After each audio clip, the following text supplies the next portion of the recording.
Hello बच्चों, वागलेश classes में आप सबका स्वागत है। हम हिंदी की बुक स्पर्श के सेकंड लेसन की रीडिंग कर चुके हैं, जिसका नाम है एवरेस्ट मेरी शिखर यात्रा। आज हम इसी लेसन के क्वेश्चन आंसर्स करेंगे, तो चलिए इसके क्वेश्चन आंसर शुरू करते हैं। मौखिक प्रश्न। निम्नलिखित प्रश्नों के उत्तर एक दो पंक्ति में दीजिए। इसका पहला प्रश्न है, अग्रिम दल का नेतृत्व कौन कर रहा था? उत्तर है, अग्रिम दल का नेतृत्व उपनेता प्रेमचंद कर रहा था। प्रश्न अगला है, लेखिका को सागरमाथा नाम क्यों अच्छा लगा? जिसका उत्तर है, लेखिका को सागरमाथा नाम इसलिए अच्छा लगा क्योंकि यह एवरेस्ट का नेपाली नाम है और जब उन्होंने पहली बार एवरेस्ट को देखा तो यह नाम उनके मन को भा गया। अगला प्रश्न है, लेखिका को ध्वज जैसा क्या लगा? जिसका उत्तर है, लेखिका को पर्वत शिखर पर लहराता हुआ भारी बर्फ का एक बड़ा फूल यानी कि प्लूम ध्वज जैसा लगा। अगला प्रश्न है, हिमस्खलन से कितने लोगों की मृत्यु हुई और कितने घायल हुए? उत्तर है, हिमस्खलन से एक शेरपा कुली की मृत्यु हुई और 4 घायल हुए। अगला प्रश्न है, मृत्यु के अवसाद को देखकर कर्नल खुल्लर ने क्या कहा? जिसका उत्तर है, मृत्यु के अवसाद को देखकर कर्नल खुल्लर ने यह कहा कि एवरेस्ट जैसे महान अभियान में खतरों को और कभी कभी मृत्यु को भी आदमी को सहज भाव से स्वीकार करना चाहिए। अगला प्रश्न है, रसोई सहाय की मृत्यु कैसे हुई? इसका उत्तर है, रसोई सहाय की मृत्यु जलवायु अनुकूल ना होने के कारण हुई। अगला प्रश्न है, कैंप 4 कहां और कब लगाया गया? इसका उत्तर है, कैंप 4 29 अप्रैल को साउथ पोल पर 7,900 मीटर की ऊंचाई पर लगाया गया। अगला प्रश्न है, लेखिका ने शेरपा कुली को अपना परिचय किस तरह दिया? जिसका उत्तर है, जब लेखिका की बारी आई तो लेखिका ने तेंजिंग को अपना परिचय यह कहकर दिया कि वह बिल्कुल ही नौसिखिया है और एवरेस्ट पर उनका पहला अभियान है। अगला प्रश्न है, लेखिका की सफलता पर कर्नल खुल्लर ने उसे किन शब्दों में बधाई दी? जिसका उत्तर है, लेखिका की सफलता पर कर्नल खुल्लर ने उसे वॉकी टॉकी पर बधाई देते हुए कहा कि मैं तुम्हारी इस अनूठी उपलब्धि के लिए तुम्हारे माता पिता को बधाई देना चाहूंगा। देश को तुम पर गर्व है और तुम अब ऐसे संसार में वापस जाओगी जो तुम्हारे अपने पीछे छोड़े हुए संसार से एकदम भिन्न होगा। निम्नलिखित प्रश्नों के उत्तर 25 से 30 शब्दों में लिखिए। इसका पहला प्रश्न है, नजदीक से एवरेस्ट को देखकर लेखिका को कैसा लगा? जिसका उत्तर है, बेस कैंप पहुंचने पर दूसरे दिन लेखिका ने एवरेस्ट पर्वत और उसकी अन्य श्रेणियों को करीब से देखा। वह भौचक्की होकर खड़ी रह गई और एवरेस्ट, लोहत्से और नुत्से की ऊंचाइयों से घिरी बर्फीली टेढ़ी मेढ़ी नदी को निहारती रही। यह दृश्य उनके लिए अत्यंत विस्मयकारी था। अगला प्रश्न है, डॉक्टर मीनू मेहता ने क्या जानकारी दी? इसका उत्तर है, डॉक्टर मीनू मेहता ने एल्यूमिनियम की सीढ़ियों से अस्थायी पुलों का बनाना, लट्ठों और रस्सियों का उपयोग, बर्फ की आड़ी तिरछी दीवारों पर रस्सियों को बांधना और अग्रिम दल के इंजीनियरिंग कार्यों के बारे में विस्तृत जानकारी दी। यह सब उन्हें आगे की कठिन चढ़ाई के लिए तैयार करने में महत्वपूर्ण था। अगला प्रश्न है, तेंजिंग ने लेखिका की तारीफ में क्या कहा? इसका उत्तर है, जब लेखिका ने तेंजिंग को बताया कि वह एक नौसिखिया है और एवरेस्ट उनका पहला अभियान है, तो तेंजिंग हंसे और उन्होंने लेखिका के कंधे पर हाथ रखते हुए कहा, तुम एक पक्की पर्वतीय लड़की लगती हो, तुम्हें तो शिखर पर पहले ही प्रयास में पहुंच जाना चाहिए। यह कहकर उन्होंने लेखिका का हौसला बढ़ाया और उनकी पर्वतारोहण क्षमता पर विश्वास जताया। अगला प्रश्न है, लेखिका को किन के साथ चढ़ाई करनी थी? जिसका उत्तर है, लेखिका को की, जय और मीनू के साथ चढ़ाई करनी थी। वो साउथ पोल कैंप में उनसे काफी पीछे थे और लेखिका उनकी मदद करने के लिए नीचे भी गई थी। अगला प्रश्न है, लोब्सांग ने तंबू का रास्ता कैसे साफ किया? जिसका उत्तर है, लोब्सांग ने अपनी स्विस छुरी की मदद से तंबू का रास्ता साफ किया। हिमखंडों और बर्फ के विशाल पुंज से दब जाने के बाद उन्होंने तुरंत अत्यंत तेजी से लेखिका को बचाने की कोशिश की और जमी हुई बर्फ की खुदाई करके उन्हें बर्फ की कब्र से बाहर निकाला। अगला प्रश्न है, साउथ पोल कैंप पहुंचकर लेखिका ने अगले दिन की महत्वपूर्ण चढ़ाई की तैयारी कैसे शुरू की?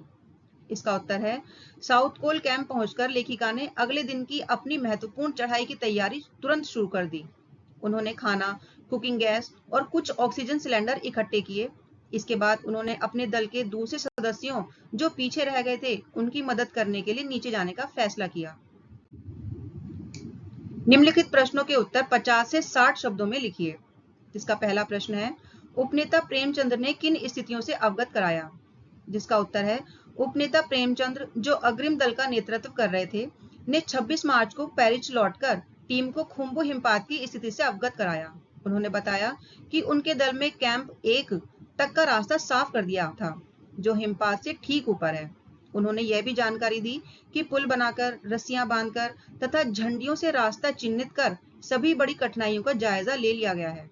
हालांकि उन्होंने चेतावनी दी कि ग्लेशियर बर्फ की नदी है और बर्फ का गिरना अभी जारी है, जिससे हिमपात में अनियमित और अनिश्चित बदलाव के कारण किए गए सारे काम व्यर्थ हो सकते हैं और रास्ता खोलने का काम दोबारा करना पड़ सकता है। अगला प्रश्न है, हिमपात किस तरह होता है और उससे क्या क्या परिवर्तन आते हैं? जिसका उत्तर है हिमपात बर्फ के बड़े खंडों का अव्यवस्थित ढंग से गिरना है। यह मुख्य रूप से ग्लेशियर के बहने से बर्फ में होने वाली हलचल के कारण होता है, जिससे विशाल बर्फ की चट्टानें अचानक खिसक आती हैं। इससे कई गंभीर परिवर्तन आते हैं, जैसे कि हिमपात से पर्वतारोहण के लिए बनाए गए पुल, रस्सियां और चिन्हित रास्ते नष्ट हो जाते हैं। अगला है बर्फ की चट्टानों का गिरना और हिमविदर, यानी कि जो उसमें गहरी दरारें पड़ जाती हैं, पर्वतारोहियों और कुलियों के लिए जानलेवा साबित होता है। अगला नंबर 3, तेज हवाओं के साथ उड़ती हुई सूखी बर्फ के कणों के कारण कई बार दृश्यता लगभग शून्य हो जाती है, जिससे आगे बढ़ना बेहद मुश्किल और खतरनाक हो जाता है। अगला प्रश्न है, लेखिका के तंबू में गिरे बर्फ पिंड का वर्णन किस तरह किया गया है? जिसका उत्तर है लेखिका के तंबू में गिरे बर्फ पिंड का वर्णन एक विशाल हिमपुंज के रूप में किया गया है। यह हिमपुंज लोहत्से ग्लेशियर से टूटकर नीचे आ गिरा था। इसमें हिमखंड, बर्फ के टुकड़े और जमी हुई बर्फ शामिल थी। इसे एक एक्सप्रेस रेलगाड़ी की तेज गति और भीषण गर्जना के साथ सीधे ढलान से नीचे आते हुए बताया गया है, जिसने उनके कैंप को तहस नहस कर दिया था। इस घटना में हर व्यक्ति को चोट लगी थी, लेकिन किसी की मृत्यु नहीं हुई थी। अगला प्रश्न है, लेखिका को देखकर की हक्का बक्का क्यों रह गया? जिसका उत्तर है लेखिका को देखकर की इसलिए हक्का बक्का रह गया क्योंकि वह उनकी मदद करने के लिए बर्फीली हवा में अकेले ही साउथ कोल कैंप से नीचे उतरकर आई थी, जबकि की और उनके अन्य साथी भारी बोझ लिए और बिना ऑक्सीजन के धीरे धीरे ऊपर चढ़ रहे थे। की ने लेखिका से पूछा भी, तुमने इतनी बड़ी जोखिम क्यों ली बछेंद्री? यह दर्शाता है कि लेखिका का इस तरह जोखिम उठाकर उनकी मदद करने आना उनके लिए अप्रत्याशित था। अगला प्रश्न है, एवरेस्ट पर चढ़ने के लिए कुल कितने कैंप बनाए गए, उनका वर्णन कीजिए। जिसका उत्तर है लेखिका के एवरेस्ट अभियान में कुल 4 मुख्य कैंप बनाए गए थे, जिसमें पहला है बेस कैंप। यह पहला पड़ाव था जहां दल के सदस्य एकत्रित हुए। यह एक प्रारंभिक केंद्र था जहां से आगे के अभियान की तैयारी की जाती थी। अगला है कैंप 1। यह खिम्बू हिमपात के ठीक 6000 मीटर ऊपर स्थित था। लेखिका और रीता गोम्बू इस कैंप पर पहुंचने वाली पहली महिलाएं थीं। अगला है कैंप 3। यह लोहत्से की बर्फीली सीधी ढलान पर लगाया गया कैंप था। यहीं पर रात में एक हिमखंड गिरने से कैंप तहस नहस हो गया था, जिससे सभी को चोटें आई थी। अगला है कैंप 4। यह साउथ पोल पर 7900 मीटर की ऊंचाई पर लगाया गया था। साउथ पोल को पृथ्वी पर बहुत अधिक कठोर जगह के नाम से जाना जाता है, जो अंतिम महत्वपूर्ण पड़ाव था। इन कैंपों के अलावा पार्ट में शिखर कैंप व कैंप 2 का भी जिक्र है। शिखर कैंप को कैंप 4 से भी ऊपर बताया गया है, जहां से अंगदोर्जी और लेखिका ने अंतिम चढ़ाई की थी। और कैंप 2 के बारे में बताया गया है कि जब कैंप 3 तहस नहस हो गया था तो सभी लोग कैंप 2 पर आ गए थे। अगला प्रश्न है, चढ़ाई के समय एवरेस्ट की चोटी की स्थिति कैसी थी? जिसका उत्तर है चढ़ाई के समय एवरेस्ट की चोटी की स्थिति अत्यंत कठिन और जोखिम भरी थी। शिखर पर हवा की गति बहुत तेज थी, जिससे भुरभुरे बर्फ के कण चारों ओर उड़ रहे थे, जिसके कारण दृश्यता शून्य तक आ गई थी। चोटी पर इतनी जगह नहीं थी कि 2 व्यक्ति एक साथ खड़े हो सकें। चारों तरफ हजारों मीटर लंबी सीधी ढलान थी, जिससे सुरक्षा का प्रश्न सबसे महत्वपूर्ण था। लेखिका और उनके साथी को पहले बर्फ के फावड़े से खुदाई कर खुद को सुरक्षित रूप से स्थित करना पड़ा था। अगला प्रश्न है, सम्मिलित अभियान में सहयोग एवं सहायता की भावना का परिचय बछेंद्री के किस कार्य से मिलता है? इसका उत्तर है सम्मिलित अभियान में सहयोग एवं सहायता की भावना का परिचय बछेंद्री पाल के इस कार्य से मिलता है कि उन्होंने अपने दल के अन्य सदस्यों की मदद करने के लिए साउथ पोल कैंप से नीचे उतरने का निश्चय किया। जबकि वे खुद भी अगली महत्वपूर्ण चढ़ाई की तैयारी कर रही थी। जब उनके साथी की और जय भारी बोझ लिए और बिना ऑक्सीजन के धीरे धीरे ऊपर आ रहे थे, तो लेखिका उनके लिए 2 थर्मस में चाय व जूस लेकर गई। जय ने चाय पी और की ने जब जोखिम लेने के लिए टोका, तो बछेंद्री ने दृढ़तापूर्वक कहा कि वह भी एक पर्वतारोही है और उसे अपने साथियों की मदद करनी चाहिए। यह कार्य स्पष्ट रूप से दर्शाता है कि वह व्यक्तिगत लक्ष्य से बढ़कर टीम के प्रति सहयोग एवं सहायता की भावना रखती थी। निम्नलिखित के आशय स्पष्ट कीजिए, जिसमें पहला प्रश्न है, एवरेस्ट जैसे महान अभियान में खतरों को और कभी-कभी तो मृत्यु को भी आदमी को सहज भाव से स्वीकार करनी चाहिए। जिसका उत्तर है, इस कथन का आशय यह है कि एवरेस्ट जैसे अत्यंत दुर्गम और चुनौतीपूर्ण पर्वतारोहण अभियानों में जोखिम और जान का खतरा स्वाभाविक रूप से शामिल होता है। यह केवल एक शारीरिक चुनौती नहीं, बल्कि एक मानसिक तैयारी भी है, जहां पर्वतारोही को संभावित खतरों और यहां तक कि मृत्यु की संभावना को भी शांत और स्वीकार्य भाव से देखना चाहिए, न कि भय और निराशा के साथ। कर्नल खुल्लर द्वारा बात तब कही गई जब हिमस्खलन के कारण एक शेरपा कुली की मृत्यु से अभियान दल में अवसाद छा गया था।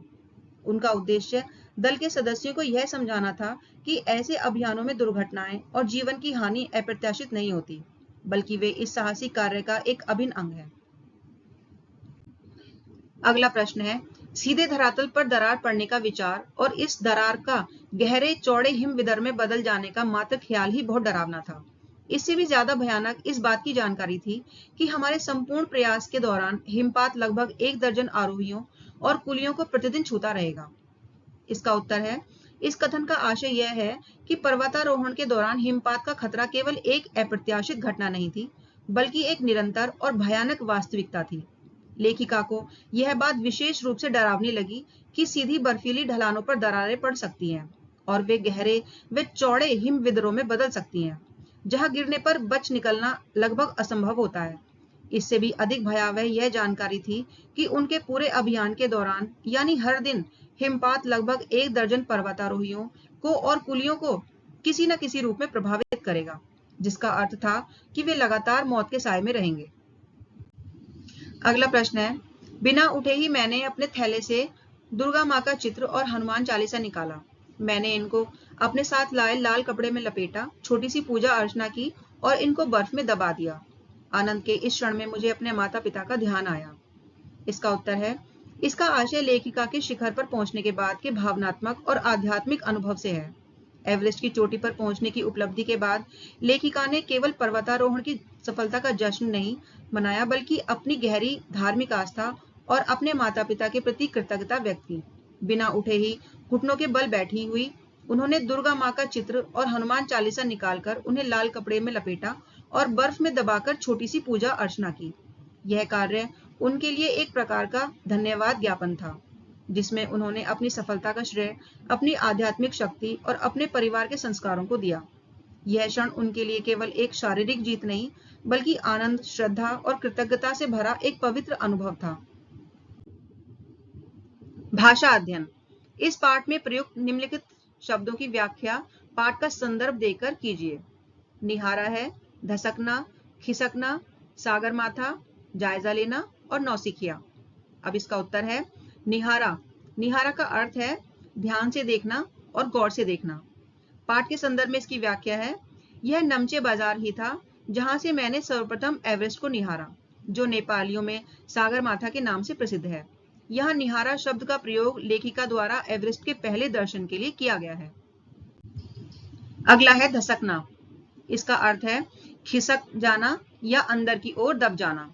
पाठ के संदर्भ में इसकी व्याख्या इस तरह से है, खुम्बू हिमपात पर जाने वाले अभियान दल के रास्ते के बाईं तरफ सीधी पहाड़ी के धसकने से लोहत्से की ओर से एक बहुत बड़ी बर्फ की चट्टान नीचे खिसक आई थी।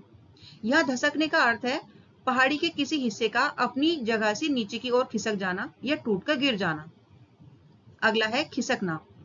इसका अर्थ है अपनी जगह से हट जाना या फिसलना। पाठ के संदर्भ में इसकी व्याख्या है, पहाड़ी के धसकने से बर्फ की चट्टान नीचे खिसक आई थी में खिसकने का प्रयोग हुआ है। यह बर्फ की चट्टान के पहाड़ी से टूटकर नीचे की ओर गति करने को दर्शाता है। यह शब्द भी पहाड़ी क्षेत्रों में भूस्खलन या हिमस्खलन जैसी प्राकृतिक घटनाओं के लिए प्रयोग होता है। सागरमाथा, इसका अर्थ है एवरेस्ट पर्वत का नेपाली नाम, जिसका अर्थ आकाश का माथा या स्वर्ग का शीर्ष है। पाठ के संदर्भ में इसकी व्याख्या इस तरह से है, यह नमचे बाजार ही था जहां से मैंने एवरेस्ट को निहारा, जो नेपालियों में सागरमाथा के नाम से प्रसिद्ध है। मुझे ये नाम अच्छा लगा। यहाँ सागरमाथा एवरेस्ट के गौरवपूर्ण और सांस्कृतिक महत्व को दर्शाता है, जिसे नेपाली लोग एक देवी या पवित्र स्थान के रूप में देखते हैं। अगला है जायजा लेना, जिसका अर्थ है किसी स्थिति या कार्य का विस्तृत मूल्यांकन करना या निरीक्षण करना। पाठ के संदर्भ में इसकी व्याख्या इस तरह से है, उन्होंने यह भी बताया कि पुल बनाकर, रस्सियां बांधकर तथा झंडियों से रास्ता चिन्हित कर सभी बड़ी कठिनाइयों का जायजा ले लिया गया है।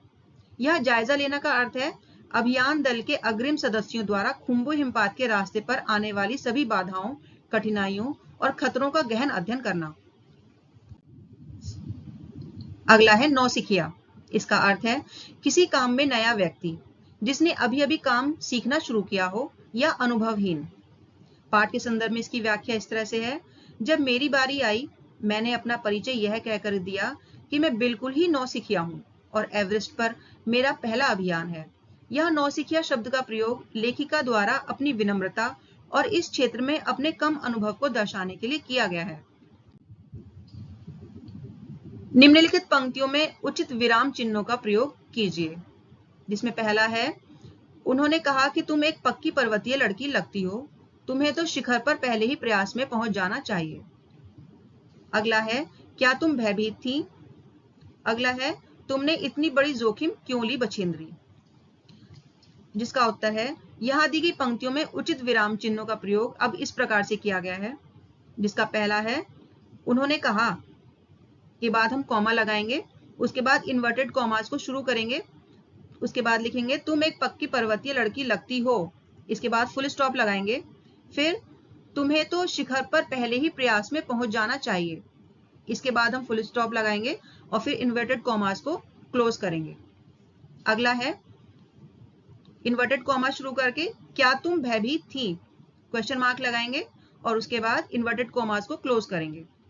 अगला है इन्वर्टेड कॉमा स्टार्ट करेंगे, तुमने इतनी बड़ी जोखिम क्यों ली, इसके बाद नीचे कॉमा लगाएंगे और बछेंद्री, बछेंद्री के बाद हम क्वेश्चन मार्क लगाएंगे और इन्वर्टेड कॉमास को क्लोज करेंगे। नीचे दिए उदाहरण के अनुसार निम्नलिखित शब्द युग्मों का वाक्य में प्रयोग कीजिए। उदाहरण, हमारे पास एक वॉकी टॉकी था। बच्चों यहाँ पर कुछ शब्द दिए गए हैं, इन्हीं को हमें वाक्य में प्रयोग करना है, जैसे टेढ़ी मेढ़ी, गहरे चौड़े, आसपास, हक्का बक्का, इधर उधर और लंबे चौड़े। इसका उत्तर हम इस तरह से लिखेंगे। अब टेढ़ी मेढ़ी, पहाड़ी रास्ते अक्सर टेढ़ी मेढ़ी पगडंडियों वाले होते हैं।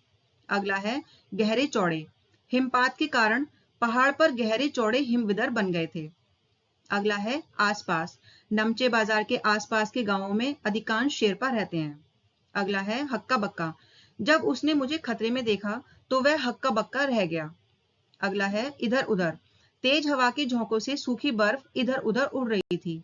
अगला है लंबे चौड़े, एवरेस्ट अभियान के लिए हमें लंबे चौड़े प्लान बनाने पड़े। उदाहरण के अनुसार विलोम शब्द बनाइए। उदाहरण दिया गया है अनुकूल का प्रतिकूल, तो हमें इन शब्दों के विलोम बनाने हैं, जैसे नियमित, आरोही, सुंदर, विख्यात और निश्चित। अब नियमित का विलोम होगा अनियमित, आरोही का होगा अवरोही, सुंदर का असुंदर या कुरूप, विख्यात का होगा कुख्यात या फिर अज्ञात, निश्चित का होगा अनिश्चित। निम्नलिखित शब्दों में उपयुक्त उपसर्ग लगाइए, जैसे कि पुत्र का होगा सुपुत्र, तो जिस तरह से पुत्र में स पे छोटे ऊ की मात्रा लगा के सु बनाया गया है, तो इस तरह से हो गया ये सुपुत्र। तो इसी तरह से हमें ये जो नीचे शब्द दिए गए हैं, इन्हीं शब्दों में उपसर्ग लगा के इनका शब्द बनाना है हमें, जैसे कि वास, व्यवस्थित, कूल, गति, रोहण और रक्षित। सबसे पहले वास को लिखेंगे हम, वास को लिखेंगे निवास, इसमें लगाएंगे हम नी उपसर्ग। फिर लिखेंगे व्यवस्थित का, व्यवस्थित में लगाएंगे ए, तो इस तरह से ये ए उपसर्ग है, अव्यवस्थित। कूल, कूल में लगाएंगे हम प्रति, प्रति एक उपसर्ग है तो इस तरह से ये हो गया प्रतिकूल। गति, गति में लगाएंगे हम प्र उपसर्ग तो इस तरह से ये हो गया प्रगति। रोहण, रोहण में लगाएंगे हम आ, ये आ एक उपसर्ग है तो इसलिए ये हो गया आरोहण। रक्षित, रक्षित में हम सु लगाएंगे, इस तरह से ये हो जाएगा सुरक्षित। निम्नलिखित क्रिया विशेषणों का उचित प्रयोग करते हुए रिक्त स्थानों की पूर्ति कीजिए। बच्चों यहाँ कुछ शब्द दिए गए हैं, इन शब्दों को हमें फिल इन द ब्लैंक्स में फिल करना है। तो अब हम इन शब्दों को इस तरह से बनाएंगे, जिसमें पहला है मैं सुबह तक यह कार्य कर लूंगा। अगला है बादल घिरने के कुछ देर बाद ही वर्षा हो गई। अगला है उसने बहुत कम समय में इतनी तरक्की कर ली। अगला है नागकेसा को अगले दिन गांव जाना था। तो बच्चों इस तरह से ये प्रश्न उत्तर यहीं पर खत्म हो जाते हैं। आशा करती हूँ आपको इन सभी प्रश्नों के उत्तर समझ में आए होंगे। अगर आपको ये वीडियो अच्छी लगी है तो वीडियो को लाइक करें, शेयर करें और हमारे चैनल को सब्सक्राइब करना ना भूलें ताकि आने वाली वीडियोस आप तक पहुंच सकें। Thank you.